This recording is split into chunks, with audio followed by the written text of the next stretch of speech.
Welcome to LOA Today.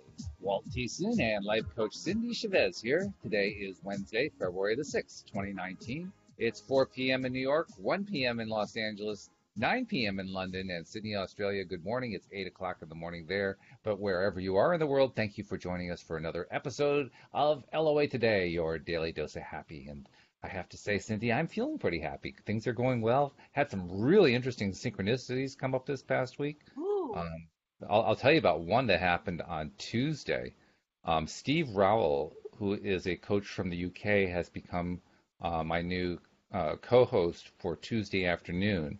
And he and I did a show on Tuesday. And then after the show, he had asked me about something that I'd said during the podcast, because I mentioned that I started this podcast about 6.5 years ago. And I guess he did a little math in his head and asked me afterward, when exactly did you start 6.5 years ago? And I said, oh, well, that's easy. We started on Louise's and my 13th wedding anniversary. So it was September 26, 2012. And he got this look on his face, and then he went to go check his computer. He says, hang on a minute. And he pulled up a document. He says, that was the day that he sent a letter to the Church of England asking them to investigate crimes against him and other people when they were young kids of sexual abuse. The day that we started the podcast is the day he sent that letter, and now 6 years later, he's on the podcast with me. Oh, And wow. last week he told us that he is in the process of working something out with the office of the Archbishop of Canterbury to address victims of sexual abuse within the church. Can you Wow. believe this? Like, holy cow! Wow. We were looking at each other on the Blue Jeans platform and just saying over and over again, we can't believe this. That's crazy. That's That's insane. amazing. Yeah. So yeah, great week for synchronicities, I have to say. Well, So how, whenever there's synchronicities happening, there's alignment. That's all that is. We're in sync yeah, with, right? So that's yeah, really cool, especially when it's sort of retroactive, yeah. right? I mean, when you find something connected 6.5 years ago, oh boy, that's really something. On the same day, the exact same day. Wow. I'm still getting over that one, but that was That's good. amazing. Yeah. And Very good. he hasn't been able to tell us a whole lot of details about what's going on with that new gig he's got going on with the church, with the Archbishop of Canterbury's office.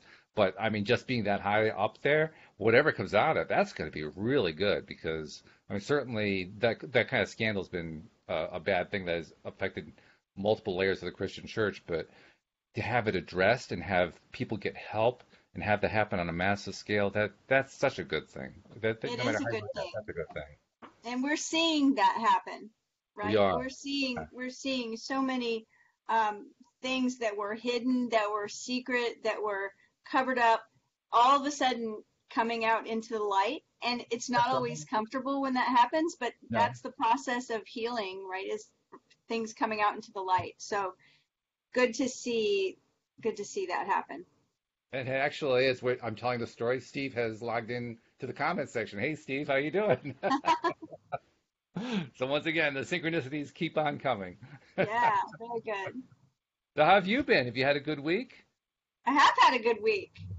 It's been good. All And right. we're back into the high 70s. So you gotta love Louisiana for that, I tell you. Right? You I'm serious. Right? One of my best friends who lives in Minneapolis, last week it was minus 50. And I don't know how anyone can do it, right? I have actually lived in a temperature like that for a day. When I went to school in upstate New York, and there was one particular day I remember it didn't reach minus 50, it reached about minus 40 with wind chill that knocked it even lower than that. And it was brutally cold, but it was interesting. We all took a walk to the next building on campus just to see what it was like. We did it as a group because nobody would get in trouble or anything, you know. And it was cold. It was darn cold. Oh boy, was that cold. We were very glad to get back inside. Let's put it that way. Yeah, I think she told me that they were saying on the news, if you had to go outside, that you couldn't be outside for more than, I guess it about 5 minutes was when you were in danger of frostbite. It's like, Oh yeah, oh, yeah.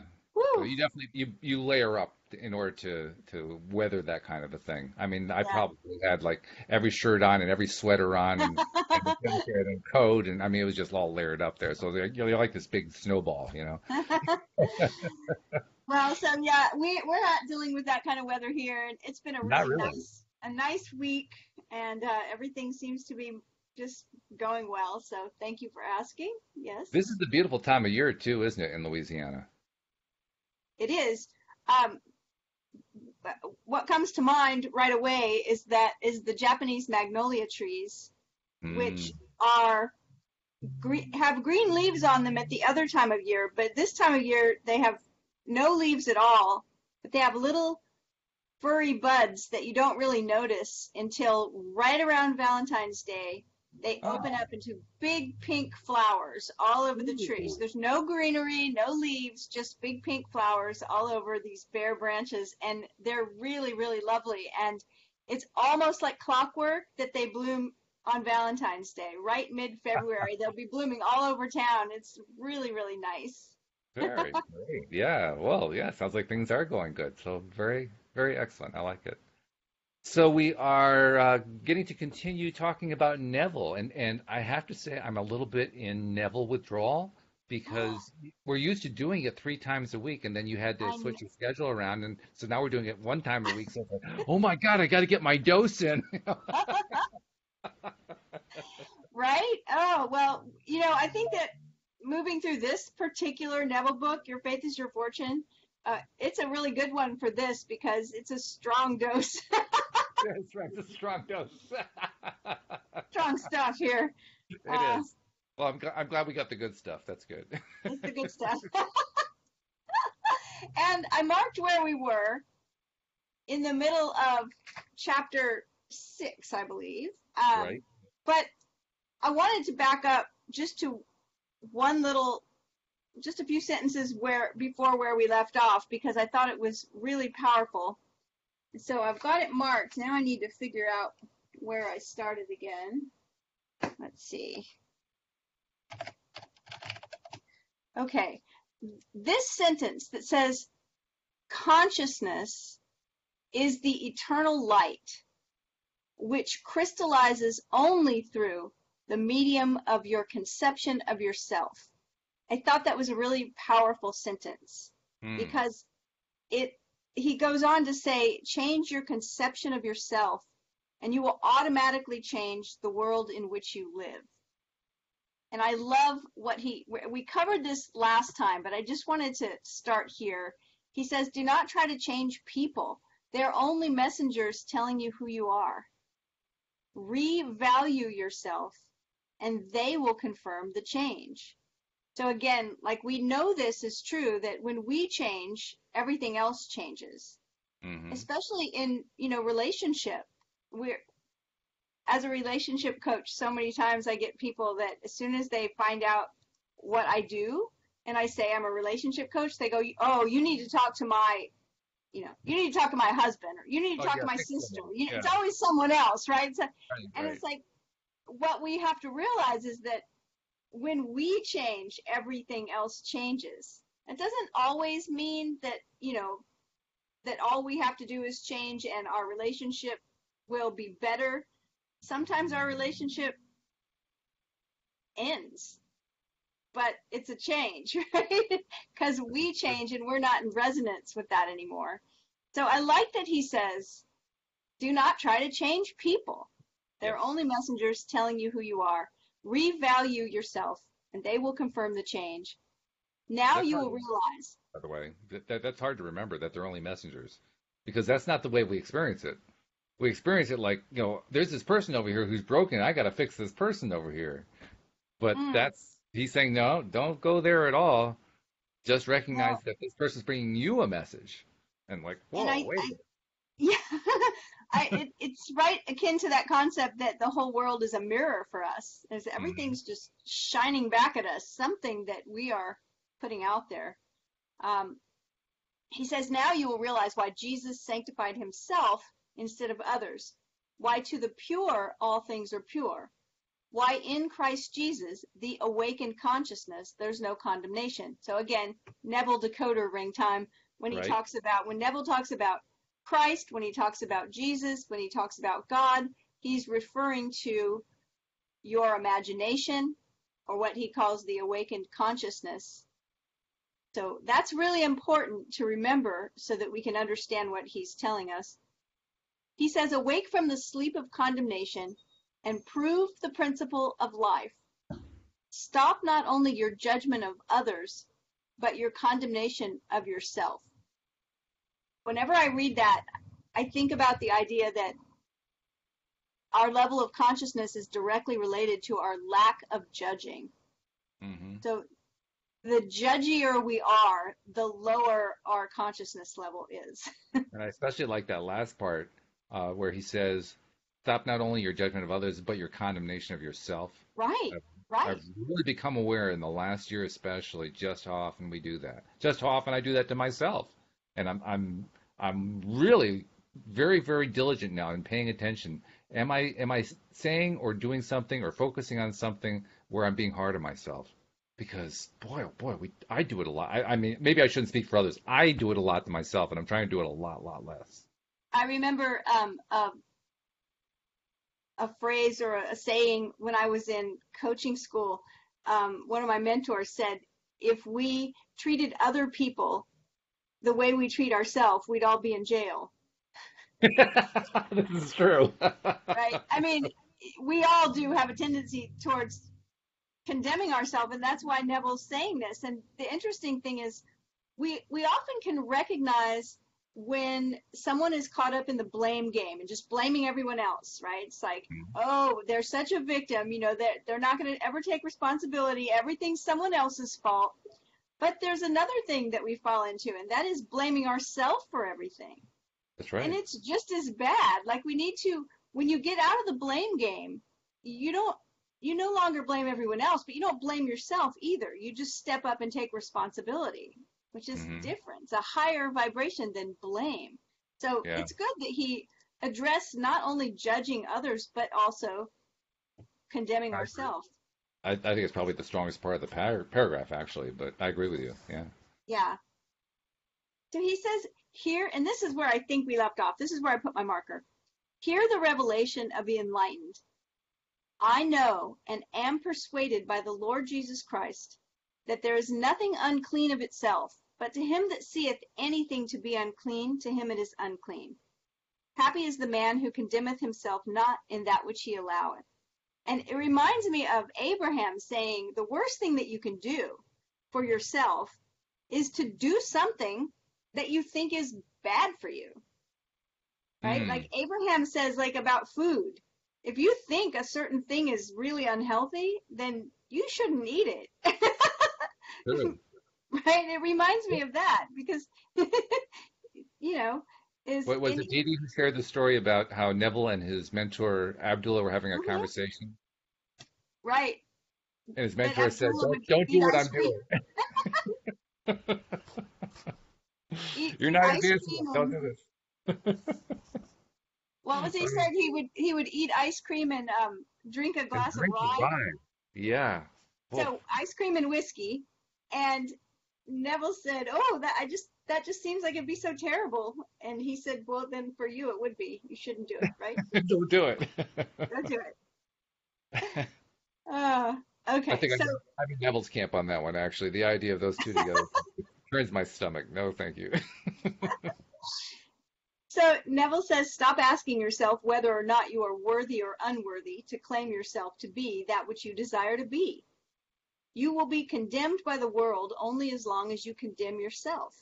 Hmm. I love this. Stop asking yourself whether or not you are worthy or unworthy to claim yourself to be that which you desire to be. We have this idea with law of attraction about, putting it out there, asking the universe for something. And I always say that the universe is always supporting us.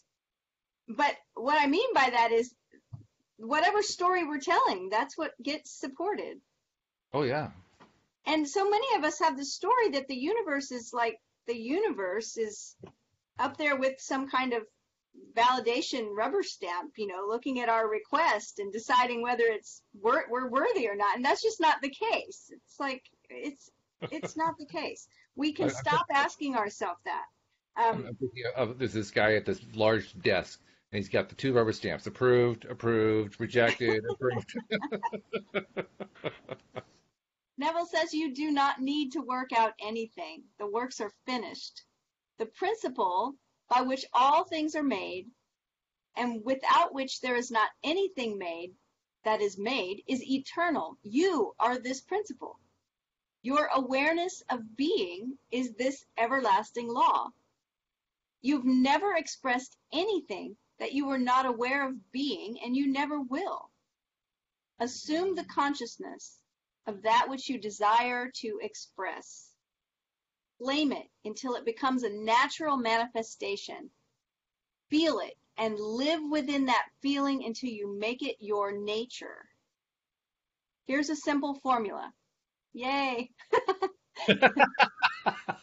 Here's a simple formula. Take your attention from your present conception of yourself and place it on that ideal of yours, the ideal you had heretofore thought beyond your reach. Claim yourself to be your ideal, not as something that you will be in time, but as that which you are in the immediate present. Do this, and your present world of limitations will disintegrate as your new claim rises like the phoenix from its ashes. There's a parallel going on here that I just noticed. The description he gave in these last few sentences is basically about manifesting yourself. It's about hardening your own sense of identity into consciousness, which is exactly the same approach he takes with drawing something to you. You harden it into reality. It's the exact same concept. It's the exact same thing. And in fact, to me, it's first and foremost, because when we become that person that has those things and opportunities and relationships, when we become that person, when we assume that identity, those things will automatically come to us.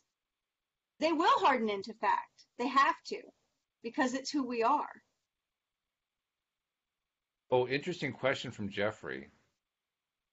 And we kind of have to make sure that we take it in context, because we've already said what Neville means whenever he talks about Christ Jesus or Jesus. But Right. Jeffrey's question is, did Jesus condemn himself, and why? Not my circus, not my monkeys.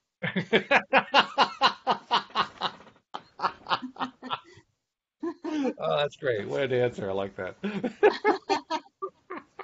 Sorry, Jeffrey. Oh, that's funny. That is funny. I can't channel Neville on that, and Neville is going to say that Jesus was not a historical person. Exactly. That Jesus, when he speaks of Jesus, he's using the metaphor of your own consciousness. Now, he's already addressed that we do condemn ourselves. We judge other people and we condemn ourselves. What does that mean, to condemn ourselves? Well, I like to think that when we haven't forgiven ourselves, and I'm not even speaking of forgiveness in the way Neville speaks of it, which, we've talked about that. Neville talks about forgiveness of sin, using sin being missing the mark, Right. and forgiveness is just straightening up that aim. Mm-hmm. That we make it right. We just correct our aim, and we hit the target this time, or we hit the bullseye. But I'm just talking about forgiveness. Many of us can look back at whatever experiences we've had in our past that we're not too happy with, that we're uncomfortable about, and we don't forgive ourselves for that. We blame ourselves. This is, again, that self-condemnation. We look back and we think we should have made a better choice. We think we should have done something differently. We think, why am I not doing better? Why have I not gotten further along in my path, or whatever we beat ourselves up for? And we condemn ourselves in that. If we haven't forgiven ourselves, then we are judging ourselves as guilty. And what always is connected to a guilty judgment is punishment. Mm. So if we have proclaimed ourselves guilty, we will automatically bring along punishing experiences to line up with that. So it's much better to forgive ourselves. So whether or not Jesus condemned himself, which actually I don't know that we can know the answer to that question. We weren't there and we weren't him. Mm-hmm. It's true. Right? It's, And it also sounds like one of those circular questions, like if God is God big enough to make a rock that's so heavy he can't pick it up, right? It's like, yeah, right. one of those questions about did Jesus condemn himself? I expect that the real question is if Jesus is all powerful, then did he, if you want to go by what the New Testament says, it says that he laid his life down. If you want to say that means he condemned himself, fine. But all of that is out of my realm of personal belief. So I think you get to answer your own question. That's good. That's a good You could answer. dial in and tell us what you think. I mean, the way you were describing it, what you were describing was essentially the trap of second guessing ourselves. When we Yeah, second guess ourselves, we basically put ourselves on trial, condemned ourselves, and now we're setting ourselves up for punishment. So, exactly. so even the act of asking, was Jesus condemning himself, is an act of second guessing. Do we really want to go down that road? Not so Yeah, sure myself. yeah. I say, you know, the easiest way to answer that question is, for me, is having to say, as a human being, it's something that we all do. But then we Mm, could get into, the whole aspect of whether or not you believe we're all divine or just Jesus was, or all of that. And it's a whole other religious discussion that's really not germane to what Neville is talking about, which is true, yeah. right? As So, long as we're talking about it, and Dee Dee expressed it very nicely. She said that Jesus is our imagination in action. As long as we're going to understand it that way, and I think right. that is the right way to understand Neville, then I think it only makes sense to ask our questions within that context, because otherwise the questions aren't even going to make any sense to us. Now, what's really interesting is if we ask that question that Jeffrey asked in that context, then we're asking if we condemn ourselves. This is true. Yeah, that's true. And we've discussed that, and we've sadly come to the conclusion that yes, we probably all have at some time. Hopefully it's not a habit. But it's really easy, to go down that road of when you're wanting something to happen and it's not happening, to automatically decide, well, I must not be worthy, right? Or else it would be happening for me, whatever it is. And we have people all the time that say that they have this worthiness issues. They don't feel worthy of love. They don't feel worthy of abundance. They don't feel worthy of success, of health, of thriving, whatever it is. And to me, that's self-condemnation. Hmm. It certainly is. I agree completely. Did we answer your question at all, Jeffrey, or did we just go in a Well, big confusing circle for you? actually, I think we did, and he said, "Thank you for all the responses. I'm just trying to understand fully." And then later on, he said, "Understood. My apologies." So I Oh, think no we got apologies necessary. Yeah, no, it's all good. it. Um, It's all fine. all good. Okay, so he gives us the simple formula to take our attention from our present conception of ourself and place our attention on the ideal. And, as much as Neville talks about awareness, imagination, focus, like hyper focus, and attention, that's what he's telling us right now, is Hmm. that we need to focus our attention over there and claim that ideal, not as something that's going to happen sometime in the future, but something that's already present. Right. Yeah. So he says, be not afraid nor dismayed by reason of this great multitude, for the battle is not yours, but God's. Remember again, we could say the battle is not yours, but your consciousness battle. You do not fight against your problem. Your problem will only live as long as you are conscious of it. Take your attention away from your problem and the multitude of reasons why you cannot achieve your ideal. It's like what we were just talking about, saying, well, I guess I'm not worthy.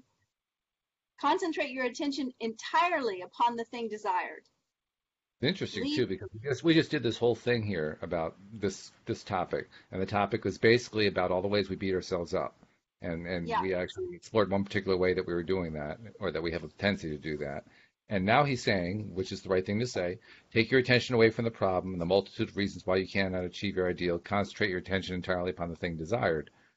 And I know we've talked that concept a lot. We've talked about it not just where Neville is concerned, where Abraham is concerned. I mean, it's a basic law of attraction concept. right. Put your focus on what you want, not on what you don't want. But even with that in mind, as we're reading this, I'm realizing, boy, it takes a lot after we've been in this negative space for a while. Because we've been talking about this negative topic here for about, I don't know, 10 minutes or so. And it takes a lot to pull your attention away from it. You know what I mean? So it becomes really important, very important on us to say, okay, I'm done with that. I am now going to move back to what I want and remind ourselves, what is it that I wanted in the first place? And that we've talked about this for a year, the idea of pivoting from from the idea of what we don't want to the thing we want, and how a lot of times it's like, by doing that, we're exercising those focusing muscles. And it reminds me, because it's a pivot and we keep coming back and have to pivot back to what we want. And our mind keeps reminding us, wait, but you're not worthy, or wait, but you haven't worked hard enough, or wait, but you're lazy, or wait, but you have limiting beliefs, or all these things. And we go, no, I don't want to think about that. I want to focus over here on what I want. And then our mind reminds us again, have you looked at your bank account lately? It's really low. You do know that you're not in a good relationship, right? All the things. And we're going, no, I'm going to focus on what I want. It reminds me of reps at the gym, right? Sure, yeah. When you think of it, you don't go to the gym, pick up a weight, put it down, go, okay. Well, I do. That's how I do it. So I'm done. 1 rep. But seriously, like, we sometimes think it should be that way. Yeah. Right? But I did focus on what I wanted, and it didn't show I did up. my affirmations this morning. I mean, what's the problem? Right. But I think it's more like going to the gym and saying, okay, now I'm up to 50 reps. Now I'm up to 100 reps.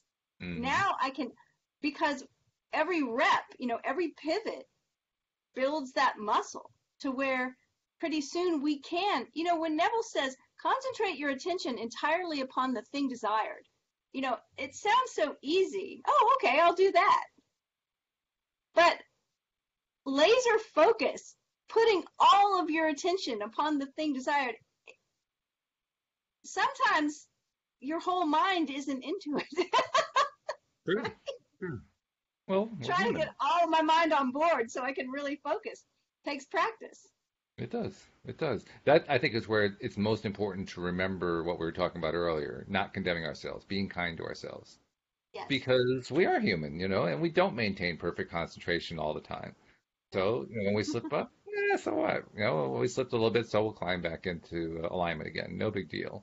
Nothing to beat myself up about. No blame going on here. Just, oh well, I missed. Just keep going. Mm-hmm. Just keep going.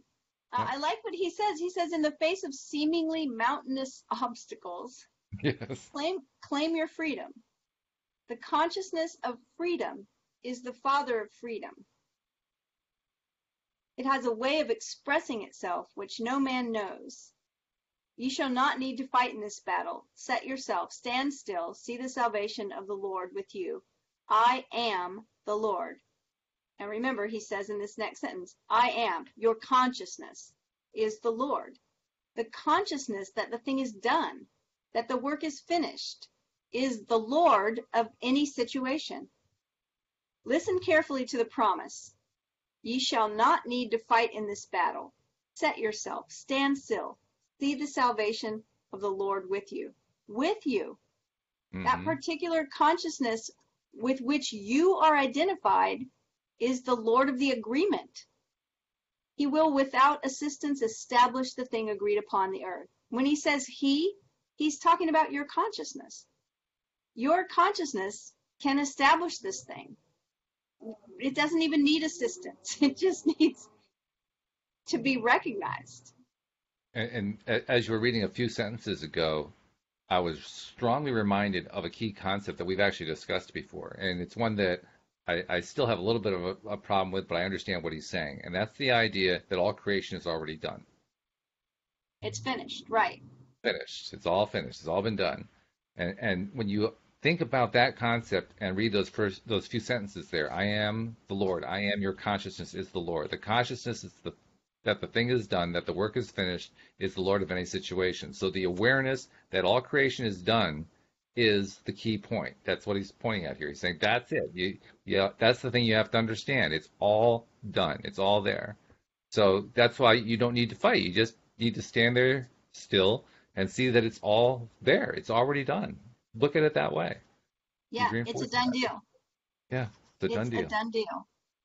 You know, I kind of think of it as, I always try to put things into some kind of practical example that makes sense to us. And I think about, if I was waiting for something important in the mail, it's like, and then I get the notice that it is on the way. It's been shipped. There's a sense of, okay, good. It's a done deal, right? I might not have it in my hands right now, but it's on its way. And I've just got the tracking number. So it's like, okay, right. Good, right? There's a kind of a sense of relaxation there. There's a sense of being able to stop resisting and worrying about it. It's like, oh, okay, good. The thing's shipped. It's on its way. Right. Kind of like that. I think that there's a sense of letting go of all of that attachment that we have that causes so much resistance. Now we got two questions actually from Nasha to bring up. Good. Directly tied into what we're talking about here too. She says, first, when we visualize, I had read that you see it as a movie start and start from the end, as in when the wish is fulfilled, so see the end of the movie. And now I guess it's that we see from our eyes, so we're in the scene and seeing it with our own eyes. Can you please elaborate on this? Well, I think that it's important when we use any of Neville's methods, which I think is what you're addressing, with visualizing or imagining that we are in our body, so to speak. Like we've talked about this before, the difference between if I were to say to you, okay, close your eyes and imagine that in front of you, imagine that you're watching yourself climb up a ladder. That's different than saying, okay, close your eyes and imagine there's a ladder in front of you and that you're reaching your hands out and you can feel the ladder in your hands. And now imagine that you're putting your feet, no longer are you watching it yourself like a movie, like you're outside of yourself and you're watching from afar, but you're actually in your body and you can feel your feet on the rungs of the ladder and your hands on the sides of the ladder. That's actually Neville's example that he gives in one of his books.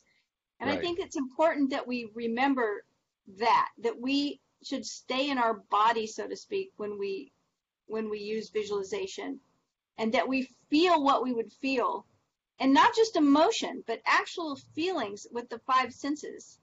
Mm-hmm. We feel our hands and feet wherever they would be. We could feel, if we're imagining, I remember a story that Neville told about a woman that, I believe in the story, her husband was getting stationed somewhere in the military, and they had hoped to be stationed somewhere near the water, Hawaii or a beach somewhere. I can't remember even what country. I think it was Florida, but I know it's Florida. Yeah. And so in their visualization, what they imagined was that they could feel the sand under their feet. They could feel their bare feet walking on the beach in the sand. So I think that is one of the most important things that we remember when we're visualizing, is that we feel it in the body. Mm-hmm. It doesn't even have to be, some people have trouble visualizing, like seeing a vision, so to speak. And that's okay, because so much of this work can be done without that visual sense, can be done with hearing and feeling, tasting, smelling, all of our other senses. So. Mm-hmm. Yep. I think it's also important to remember too, Nasha, that it isn't so much what's happening at the end of the movie, it's rather what's happening next after X appears. The X being the thing Yes, to attract. right. The thing that you've gotten. You Right. know, when you think about the way movies are made, the way they tell a story with by show you were talking about this recently, while showing us something instead of telling us something. Right. So when you see a movie and at the opening scene of the movie, you know, often there's no words, right? Yeah. You see a person and you see them with their realtor and they're putting a sold sign on the front of a house and they're smiling and they're shaking hands and the realtor's handing them a key. Like they don't have to have any words, but in your mind you're like, oh wow, they just bought that big beautiful house. It belongs to them now. Everybody's happy. They're going to take the key and go inside. Exactly. Yeah. Right? And Another, so that could be a vignette for someone if what you were desiring was to buy a new home, right? It would be that short, it'd be that little short movie type of thing. in fact, So, Louise and I like to comment that in the movies where where one particular actor, who's a really good one, is able to convey an entire scene with wording and everything just through their actions, that's an outstanding actor. The example we like to point to is in the movie A Hundred Foot Journey, which is the story of a family from India that moved to France and end up setting up an Indian restaurant right across the street from a French restaurant that has a Michelin star. And they basically have this little competition that goes between them. Well, one of the themes in the movie is the son of the Indian family ends up trying to get a job working at the French restaurant. He's like the chef of the family, and he wants to expand his knowledge to add French cuisine to what he knows how to cook. So he goes to the owner. There's a long story about how this happens, but he goes to the owner and says, "I would like to cook you an omelet," knowing that that's her method for checking out whether or not you actually have potential as a chef. So with her help, he creates this omelet, and then you see, and the woman he's doing this with is Helen Mirren, who's obviously a fabulous actress. Um, the next scene, you see Helen sitting down. You're watching her from behind. You see her sitting down and cutting into the omelet, and she takes a bite, and then she just straightens up, and then the camera comes around to the front, and there's this look on her face, and she's taking another bite, and now bear in mind that they've had this competition going on between the two restaurants. So she has seen him up to this point as being the opposition, the competition. And she takes a bite and it's delicious. She goes, "Oh," she's totally deflated. No words at all. But just because she could show it just by demonstrating how it feels. That to so me is that like the it's a best great thing. example, and it's great Yeah. for us to recognize when we're doing this work that the feeling has to be there. Mm-hmm. Exactly. And boy, the feeling is there with that kind of an actor. Oof. And I have never heard of that movie. I just wrote it down. Oh, it's a great movie. Anyone who has not seen The 100 Foot Journey, see that movie. It's a heartwarming movie. It's a cool movie. It's fun. It's really good. Really, really good. Okay, good. We were just talking about this last night that we needed a movie that was uplifting, and so thank you. Yeah, fabulous movie. Fabulous movie. Really good. See? I just mentioned it and a movie just fell in my lap. Perfect. There you go. Oh, and Dee Dee is saying that Neville's going to answer Nasha's question in a few paragraphs, so we should continue. Okay. Awesome. All right. So let's see. Uh, can you, in the face of the army of reasons why a thing cannot be done, quietly enter into an agreement with the Lord that it is done? So let's use our replacement method here. Can you, in the face of the army of reasons why a thing cannot be done, quietly enter into an agreement with your imagination that it is already done? That's the challenge right there. That's it. But I Challenge. love the way he says, can you quietly enter into an agreement? Can you, now that you have found the Lord to be your awareness of being, become aware that the battle is won? Can you, no matter how near and threatening the enemy seems to be, continue in your confidence, standing still, knowing that the victory is yours? If you can, then you will see the salvation of the Lord. Remember, the reward is to the one who endures. Stand still. Standing still is the deep conviction that all is well, it is done. No matter what is heard or seen, you remain unmoved, conscious of being victorious in the end. All things are made by such agreements, and without such an agreement, there is not anything made that is made. I am that I am. In Revelation, it is recorded that a new heaven and a new earth shall appear. John, shown this vision, was told to write, "It is done." Heaven is your consciousness, and earth its solidified state. Therefore, accept as did John, "It is done." All that's required of you who seek a change is to rise to a level of that which you desire. Without dwelling upon the manner of expression, record that it is done by feeling the naturalness of being it. Here is an analogy that might help you see this mystery. Suppose you entered a motion picture theater, just as the feature picture came to its end. All that you saw of the picture was the happy ending.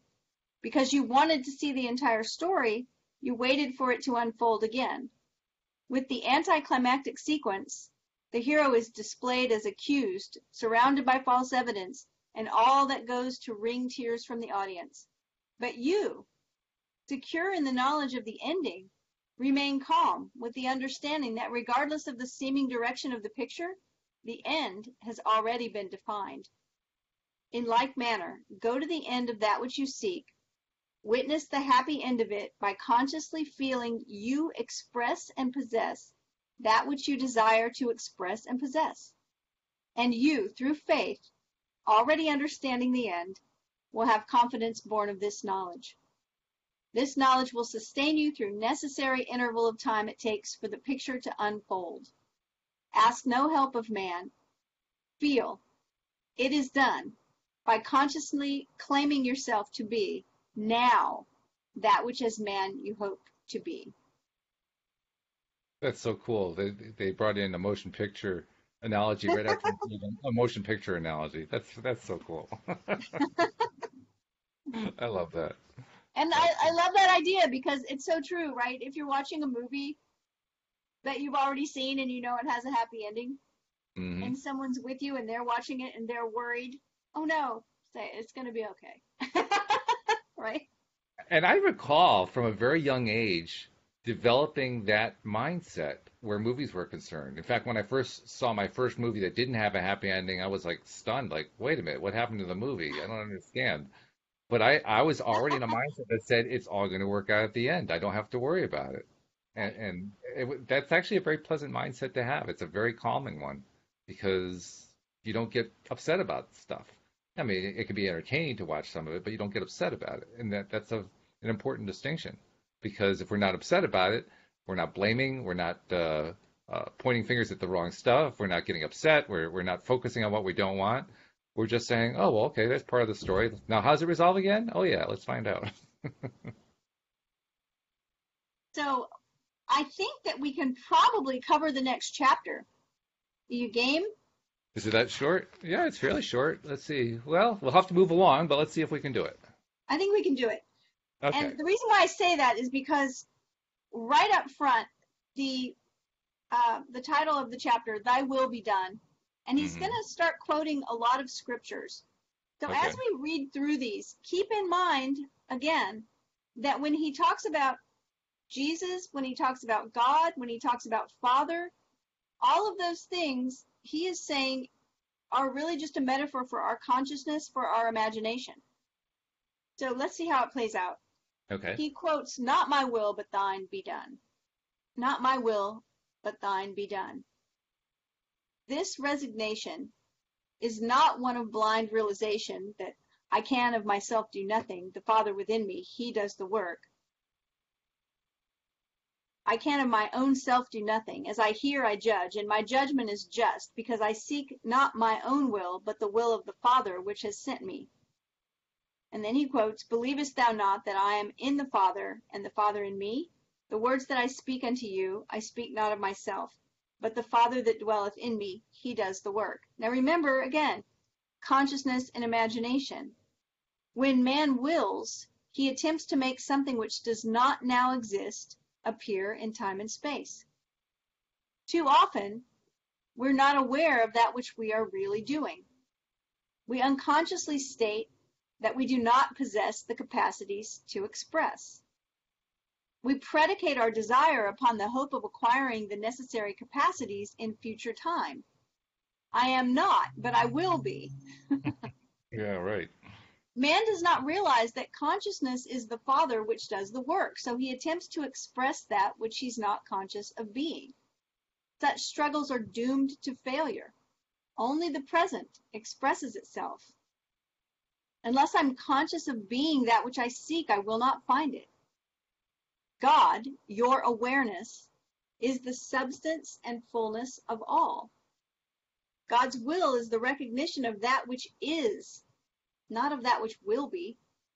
Instead of seeing this saying as, thy will be done, see it as, thy will is done.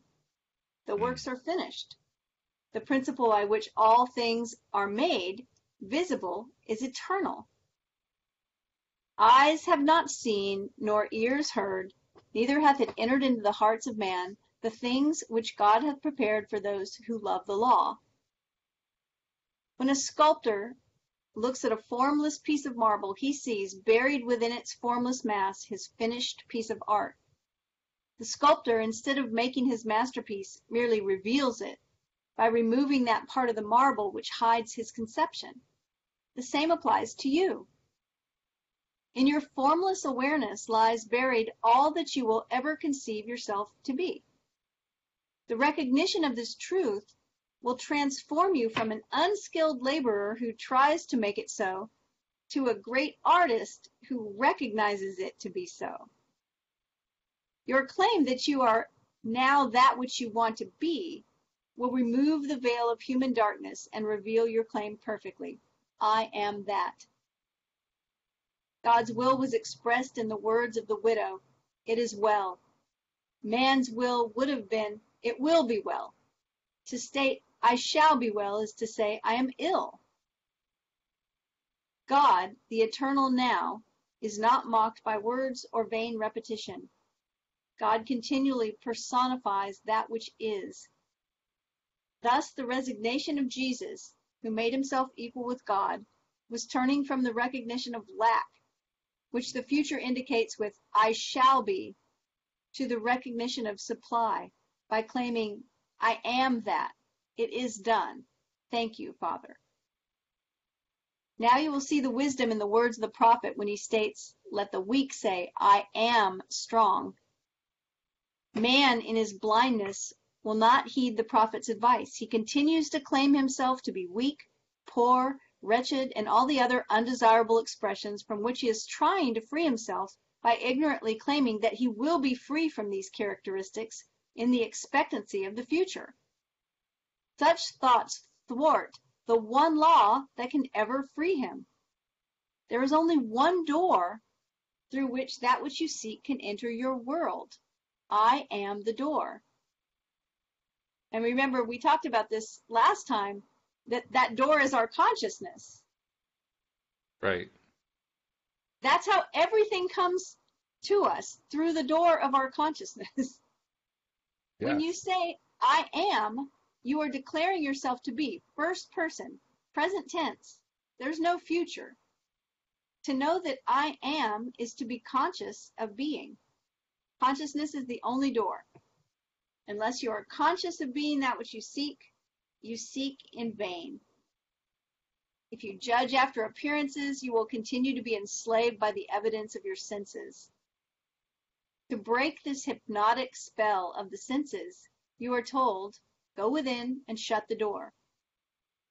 But thou, when thou prayest, enter into thy closet, and when thou hast shut thy door, pray to thy Father which is in secret, and thy Father which seeth in secret shall reward thee openly. Enter thou into thy chambers, and shut thy door about thee. Hide thyself as it were for a little moment, until the indignation be overpast. And when thou art come in, thou shalt shut the door upon thee and upon thy sons. He went in, therefore, and shut the door upon them and prayed unto the Lord. The door of the senses must be tightly shut before your new claim can be honored. Closing the door of the senses is not as difficult as it appears to be at first. It is done without effort. It is impossible to serve two masters at the same time. The master man serves is that which he is conscious of being. I am Lord and master of that which I am conscious of being. It's no effort for me to conjure poverty if I'm conscious of being poor. My servant, poverty, is compelled to follow me as long as I am conscious of being poor. Instead of fighting against the evidence of the senses, you claim yourself to be that which you desire to be. As your attention is placed on this claim, the doors of the senses automatically close against your former master, that which you were conscious of being. As you become lost in the feeling of being, that which you are now claiming to be, true of yourself, the doors of the senses once more open, revealing your world to be the perfect expression of that which you are conscious of being. Let us follow the example of Jesus, who realized, as a man, he could do nothing to change his present picture of lack. He closed the door of his senses against his problem and went to his Father, the one to whom all things are possible. Remember again, that's the imagination. Right. Having denied the evidence of his senses, he claimed himself to be all that, a moment before, his senses told him he was not. Knowing that consciousness expresses its likeness on earth, he remained in the claimed consciousness until the doors, his senses, opened and confirmed the rulership of the Lord. Remember, I am is Lord of all. Never again use the will of man which claims, I will be. Be as resigned as Jesus and claim, I am that. An interesting point in this. Yeah, well, I want to go back about halfway through the chapter. There were two concepts in there, and they actually tie into a question that Jeffrey asked and that Deidre tried to answer. Jeffrey asked, does Neville ever mention co-creators and the role they play? And Dee Dee tried to answer. She said essentially she didn't remember a particular time Neville said that, but certainly being a co-creator is part of what he has in mind. What I noticed is the sentence. Let's see if I can find it. First of all, he gave us a slight variation on the definition of God. He said God is the eternal now. So if we that back to what we know about consciousness, then what he's also saying is that consciousness is the eternal now, which makes sense. The only thing that we really have is right now. So interesting how he tied that in. And then very shortly after that, he tied in the concept of lack, which is a very Abrahamic concept, the idea of the two-ended stick. So where does co-creators come from? That's also an Abraham concept. So even though he hasn't used the phrase co-creator, it strikes me that, yeah, he's pointing in that direction just by talking about that two-ended stick, the lack end of the stick and the thing end of the stick. That's a key concept in the whole co-creation process, because when you have two or more people who are focusing in the same way on the same thing, on the same, whether it could be the lack end or the thing end, if they're on the same wavelength, so to speak, then they're co-creating together. If one's looking at the lack end and the other's looking at the thing end, there's no co-creation going on. So he doesn't use the phrase, but I think he's actually talking about it here. Something else that he brought up when we were talking about don't try to change people, just recognize the messengers that they are. Yes. Some of that lends itself to the idea of co-creation as well, because the people that are in our realm are supporting whatever it is that's going on in our consciousness. Mm-hmm. And oftentimes, because of that, that validation causes us to double down on whatever is in our consciousness, and we create more of it. So I see a little bit of, the idea of co-creation happening that way in Neville's work as well. That's what's so interesting about Neville and Abraham when you look at them together, because their approaches are very different, very, very different. But they all kind of interweave with each other so that you can tell they're really talking about the same thing. Neville never actually uses the phrase law of attraction. To the best of No. my knowledge, he talks about law of assumption, but never law of attraction. And yet, what he's talking about is what we would call law of attraction, which is Hmm. a really interesting thing.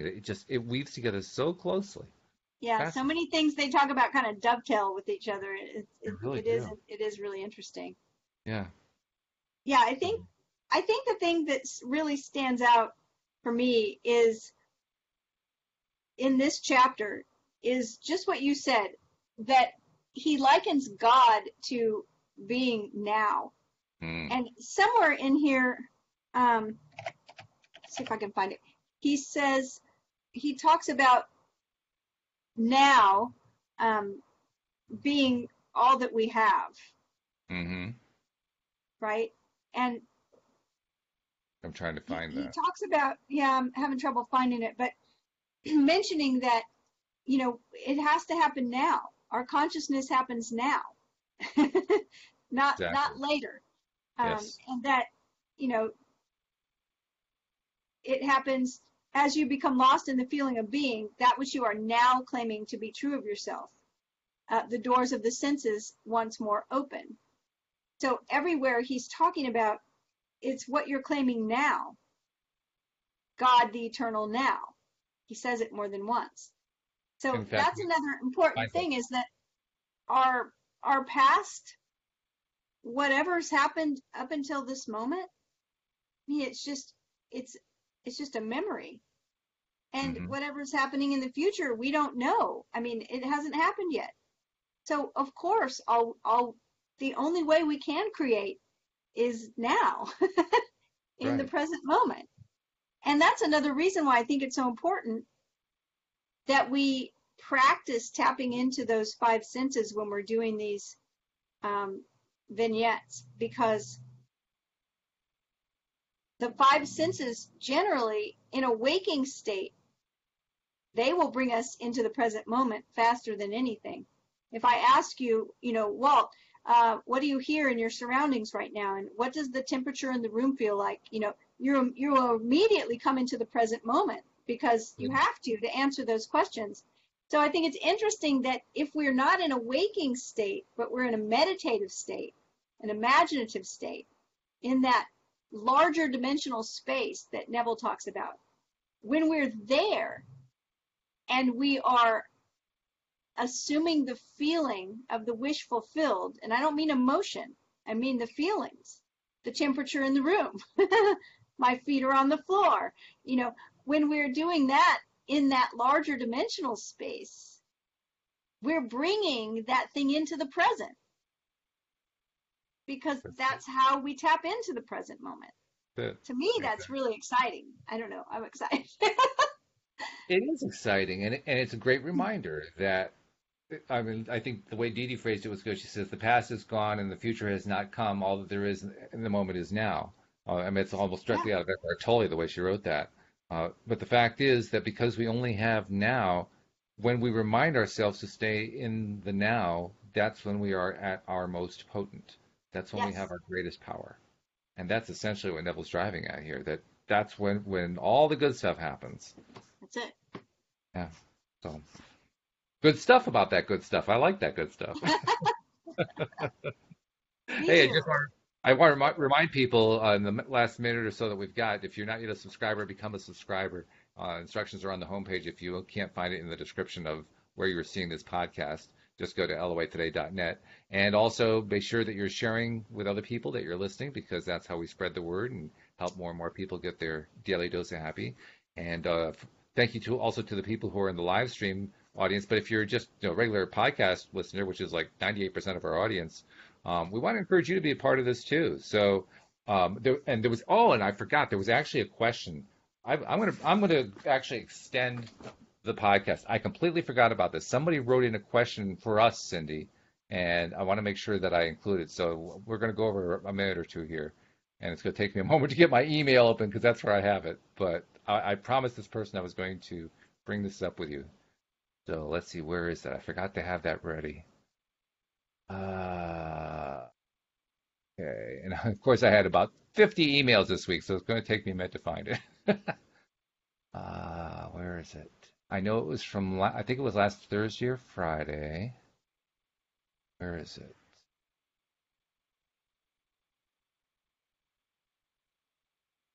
This Dee Dee's comment. Oh, where is it?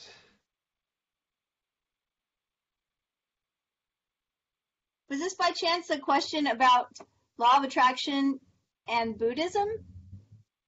It might have been. Yeah, it might have been that one. As I did answer that question, and then I also said that we would definitely talk about it on a future podcast. So, Okay. but I don't know that it's. I think it could be a fairly lively and in-depth discussion. I'm not sure. Probably was something we should give My more my than a minute quick to. answer is there's no problem with practicing both. Okay, so what I'll do is I will build it into the description for next week's podcast so that we But don't that would miss be it. fun. Yeah, I'd love to discuss it. Yeah, Yeah. okay. So my apologies, listener, for having missed that one. But normally, almost every time we get it in, but for the next show, this time we'll have to do it for the following one. But please, if you are listening to the recording and you have questions or comments that you want to share, pass them along because we do like to incorporate them. Please do. So, Yes. with that thought in mind, thank you very much. First of all, thank you, Cindy, for helping bring along the Neville Dakota ring and helping straighten all this stuff out. Thank you for our live stream listeners. Thank you for our regular podcast listeners for listening in, and we'll see you all next time here on LOA Today. Goodbye, everybody. Bye, everyone.